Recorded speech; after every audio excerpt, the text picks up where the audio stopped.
Alright, so hey guys, so welcome to another Warframe video, and today we're going to take a quick look at the weapon that I probably wanted the least from the Kuva Ogris system, yet surprise surprise, I keep getting it over and over and over again, the Kuva Ogris. And believe it or not, this time I actually landed a pretty decent name, the Comrade Arjo Kuva Ogris, or as I've been calling it, Comrade Arji. Now you get the Kuva Ogris just like any other Kuva weapon, so you have to keep spawning liches until you get one that's equipped with the Kuva Ogris, and once you vanquish him, you'll be able to pick it up in your foundry. The Kuva Ogris is MR15 and does 714 damage per shot. 27 comes from the rocket, which is negligible, and 687 comes from the explosion, which is then split into 275 slash, 253 blast, and 159 puncture. And other than that, the weapon comes with a 9% crit chance, which is very low, a standard 2x crit multiplier, and very high status chance of 47%. It also comes with a 3-round magazine with 30 spare rounds, which is quite low, and it has a reload time of 2.1 seconds. So when compared to the standard Ogris, it does more damage, it has a slightly smaller magazine, it reloads a little bit faster, it has higher status and slightly higher crit,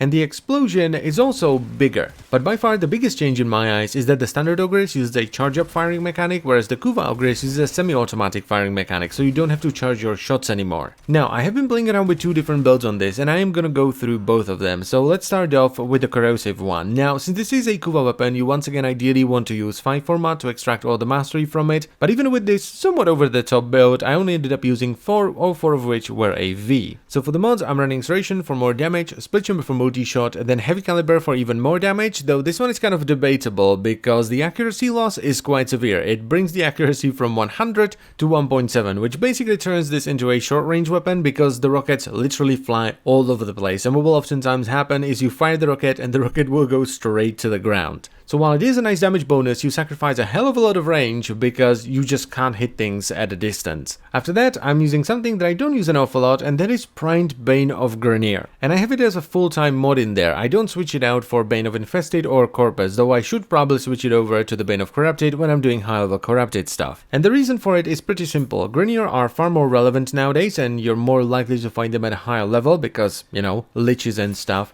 But you also don't need the extra damage for Infested and Corpus. So even though we're essentially not using a mod slot for the Infested and the Corpus, the damage is more than fine. You can of course switch it over to something else if you want a more well-rounded setup, and in that case I would probably go with Fanged Fusillade actually, which is something that I will talk about a little bit more in a bit. And then we just have to use Cautious Shot to reduce the self-damage, especially if you're running Heavy Caliber, because as I've said already, the rockets are gonna fly all over the place, and you're gonna die. But if you're not running Heavy Caliber and you're super careful, you could theoretically take this out, even though I would still not recommend it because the explosion is huge, and in that case I would put in Vigilante Supplies instead, so that you get the ammo mutation as well as a little bit of extra crit. Moving on from there, we have Nightwatch Napalm, which is an Ogris specific mod that deals 30% of the damage over 6 seconds across 90% of the explosion radius. So you basically fire a rocket and it leaves behind a little bit of napalm that's gonna burn enemies. And this does more than enough damage to take care of the smaller cannon fodder units, but it also adds some extra DPS for the beefier units. However, since the explosion on the Kuva Ogris is pretty huge, the after effect of this is also pretty huge, so it can sometimes get in the way. And we top it all off with a bunch of damage, so I personally went with Primed Cry rounds because you only need 2 dual stat mods to hit 100% status, though this might not be the best thing in the world because it makes it so that you do primarily cold, so you're also gonna proc primarily cold.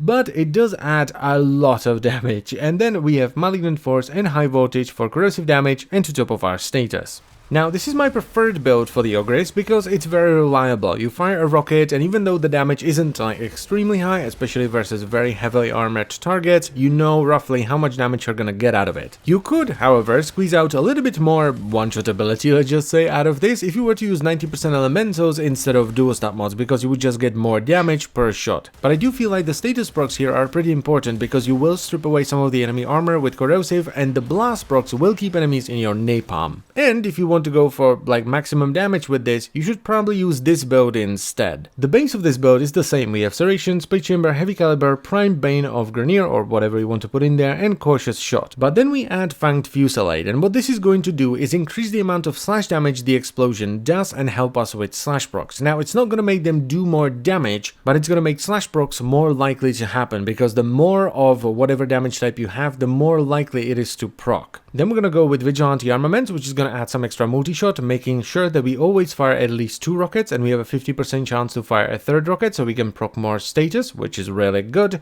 And we top it all off with, of course, Viral, which goes really well with Slash proc, so we have Malignant Force and Rhyme rounds. This is by far the better of the 2 setups, because Slash procs do true damage, so they bypass armor and shields. And thanks to the radius of the explosion, you can proc a lot of slash over a humongous area. But the damage is also pretty unreliable, which is why I prefer the first setup. Because there are 3 things that can happen when you hit something with this. Okay, you can either do no damage when nothing procs, you can do okay damage when slash procs, or you can do a lot of damage when slash and viral procs. Whereas with the first setup, you do pretty good damage all the time. But then again, even though the slash setup is very unreliable, it has the potential to scale far beyond the first one. Now, I'm gonna be honest here. The Ogris was the first weapon that I spawned on a lich, and I looked at it and went, no, not the Ogris, and I skipped it. I just straight up skipped it. And then when I finally got it again, like 8 liches later and a few quick looks later, I was like, you know what, whatever, I'm just gonna pick it up. Who cares? But you know what? I like this. I like this quite a bit actually. And I think it has a lot to do with it being a semi-auto weapon rather than a charge weapon, because that was kind of a deal breaker for me on the original Ogris. It was just too annoying to constantly charge your shots. I was just ready to hate this thing from the very start. I mean, a 3-round magazine with a 2.1 second reload, that sounds horrible, but you know what? It's actually not. It doesn't feel that bad. I don't know why, it just doesn't. Also, the ammo, 30 spare rounds, and it's sniper ammo, that's just bad, but it's not for this one, because the explosion radius is so huge, you kill enough stuff to actually sustain yourself all the time. I haven't run out of ammo with this yet, and I've played with it a lot. So yeah, I would very much recommend you pick the Kuva Ogris up. It's good, it's fun, and even though the damage can be a little bit lackluster versus very high level heavily armored targets, if you switch over to the slash viral setup, it's gonna be fine. And that's pretty much it for the video, so I thank you very much for watching. As always guys, I hope you've enjoyed it, and I will see you next time. Bye bye.